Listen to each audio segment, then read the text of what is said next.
Awards తీసుకోవడానికి విచ్చేసిన వారందరికీ, డాక్టరేట్లు తీసుకునే వారందరికీ, ఈ సభకు విచ్చేసిన మా బ్రదర్ దొరగారికి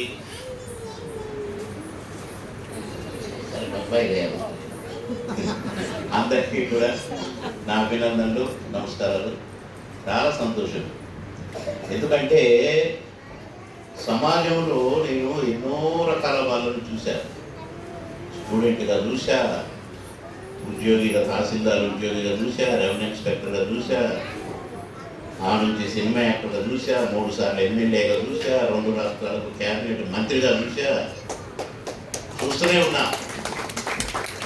ఎంత సంపాదించుకుందామా, ఎంత మూటలు కట్టి పెట్టుకుందామా, పోయేటప్పుడు ఉత్త చేతులతో పోదామనే ఆలోచన, ఆశలు, దురాశలు తప్ప సంపాదించిన దాంట్లో ఒక 10 రూపాయలు ఖర్చు పెడదామనే మనసున్న మహారాజులు చాలా తక్కువ మంది. ఆ తక్కువలో విజయ్ కుమార్ గారు ఉద్యోగం చేసుకుంటూ టైం ఉన్నప్పుడల్లా ఆయనలాగా మంచి పనులు చేసేవారిని, ఆయన ఎవరైతే బాగా ప్రముఖంగా ఉన్నారో వారికి అవార్డులు ఇచ్చి, డాక్టరేట్ ఇచ్చి, సత్కారం చేసి, ఇలా ఈ కళాపోషణ చేసేవాళ్ళు చాలా తక్కువ మంది ఉంటారండి. ఎవరు 4 సార్లు వస్తారా, సన్మానం చేస్తారా, 3-4 సార్లు ఫోటో దిగుదాం అనుకుంటారు చాలా మంది. కానీ 3-4 మంది దిగినా అలాంటి వాళ్ళని దిప్పుదామనేట ఆయన విజయ్ కుమార్ గారు. అందుకు నాకు సంతోషం అయ్యి నాకు ఫోన్లో చెప్తే సరే బ్రదర్ వస్తాను అని అన్నాను.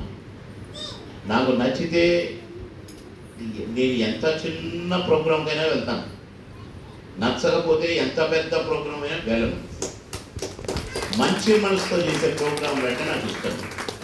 విజయ్ కుమార్ గారు చేసేది మంచి ప్రోగ్రాంలు కనుక వారి కుటుంబ సభ్యులందరూ కలిసి, వాళ్ళ అబ్బాయి, వాళ్ళంతా, వాళ్ళ తమ్ముడు, వారి తల్లి గారు, తండ్రి గారు, వీళ్ళంతా ఒక కుటుంబం చేసే కార్యక్రమం ఇది కనుక నాకు చాలా ముచ్చట అనిపించి, సంతోషం అనిపించి, మంచి కార్యం అని నేను వచ్చాను.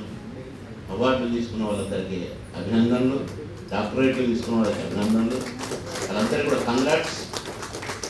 విజయ్ కుమార్ గారికి, వారి కుటుంబ సభ్యులందరికీ కూడా అభినందనలు, ధన్యవాదాలు. మీ అందరికీ పెద్దలు కొందరు వచ్చి ఉన్నట్టున్నారు, వారందరికీ కూడా నా అభినందనలు, నమస్కారాలు.